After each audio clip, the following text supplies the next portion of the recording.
Hi there, I'm Lucy McDonald, physiotherapist. Welcome back to my virtual clinic. Today I'm going to be talking to you about stress management. But before I do, I want to say thank you very much to those of you that have sent me so many lovely messages of support. I really do appreciate them. I'm really pleased that you're all finding these videos so helpful. Please do subscribe and make sure you share with your friends and family so they can benefit too. So, stress management. Why is it that a physiotherapist is talking about stress management? At the moment, I'm seeing loads of people buy video consultation, and I think particularly in the current climate, I'm finding that a lot of people are struggling with stress. And we know there's loads of research to show that if you're not managing your stress levels properly, it will have a negative effect on your recovery from injury or pain. So there's a number of different reasons for that, but what I want to focus on today is how you can manage your stress yourself. There's a number of different things that are within your control that you can change right now to improve your stress, and they're really simple, straightforward things. Before I move on to that, I do want to say, please do check that your stress isn't becoming a bigger mental health issue. Please do check in with a friend or a family member just to make sure that your mental health is good at the moment. It's always worth checking in. And if you are not sure if you're coping from a mental health perspective, please do get in touch with your GP. I know GPs at the moment are very, very keen on people getting in touch with them if they are struggling at all, whether it's physically or mentally. Please do get in touch with your GP. So, what would I recommend first of all for stress management? Now, the first one is general exercise. Now, I know obviously most of the people that I see are struggling to some degree to do the things that they want to do from an exercise perspective because they are in pain or injured.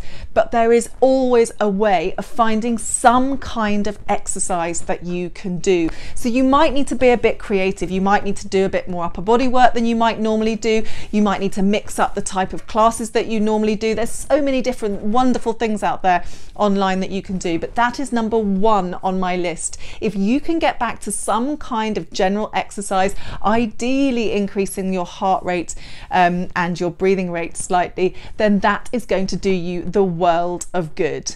So walking is an obvious one at the moment, but as I say, just be a bit creative and do get in touch if you want any more specific advice on that.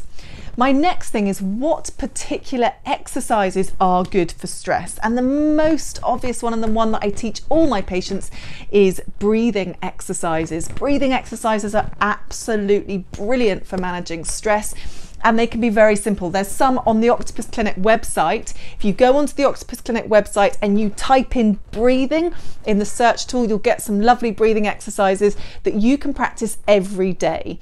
And that way you'll be able to manage your stress better. Once you've practiced them loads as exercises in themselves, then you'll be able to incorporate those breathing techniques in day-to-day situations. For example, if you're in a stressful meeting at work, you can start to build in some of those breathing exercises. The next one is around nutrition. So nutrition is super important for stress, and in particular all the things that you probably have heard of but don't necessarily implement. So things like lots of fruit and veg. And a lot of the people that I see who are perhaps training for some kind of competition, or they often focus a lot on the protein requirements but not enough on the fruit and the veg. So for everyone, you need to be getting an absolute minimum of 5 a day, as the government recommends. But also try and think of enhancing that with things like pulses and peas and all of the different vegetables that also contain protein. So along with that, you want to be looking at good fats. Now, loads of people just get too worried about taking all the fat out of their diet, but actually there are some fats that are so good for you and absolutely essential at managing stress levels. So make sure that you are getting your nuts and seeds, oily fish, that sort of thing. Last but not least, make sure that you're not drinking too much alcohol, because that will have a negative effect on stress levels. It might feel nice at the time, but it's the after effect that will have an effect on sleep in particular if you're having a drink in the evenings. And I'll talk a bit more about that in a minute. Also, things like processed food, lots of sugar, that will have a negative effect on your blood sugar levels, and that will in turn affect your hormones and your stress levels. So try to minimize the amount of sugar, processed foods that you're taking on, and take on complex carbohydrates. And by that I mean the brown rices, the sweet potatoes, the corn, those kind of things, those sources of carbohydrate rather than processed sugary foods. So on the topic of sleep is incredibly important for stress, and I think that is probably one of the key things that I notice lacking in my patients, and particularly at the moment with all the stresses of work and homeschooling and general anxiety in the world. And I think if we could focus more on our sleep, then we will recover from pain and injury much better. So simple things that again you've probably heard of but have been proven to be good for sleep: making sure that you have a routine before you go to bed. So little things like putting on your pajamas, having a hot non-caffeinated drink, reading your book, listening to some relaxing music, something like that. A routine that you do every single night that signals to your body that it's bedtime, and that will help you to sleep. Also, things like making sure that you don't use any screens for 2 hours before you go to bed. So that's no phones, no TV, and no work for 2 hours before you go to bed. Difficult as it sounds, it's really important.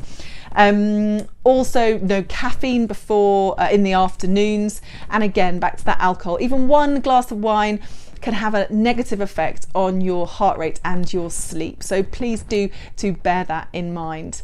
You should be trying to get at least 8 hours sleep every night. The next one is more generic things around getting out. So yes, exercise is super important, which is why I said it as number one, but also if you can incorporate that exercise into some kind of green space, then that's great. From my perspective, I'm a city dweller, so if I can get out into the park and just even look at a few trees around me, that makes a huge difference, and will make a huge difference to you as well. Doing things to help people is good for your stress levels. It's very satisfying, in part why I love my job so much. And also doing things with your hands. So taking up things like doing DIY or knitting or painting or something creative with your hands can be really good for stress levels too. I'd like to end it with just coming back to my point about seeing your GP, your doctor, or a qualified psychologist if you do feel that you're struggling with stress.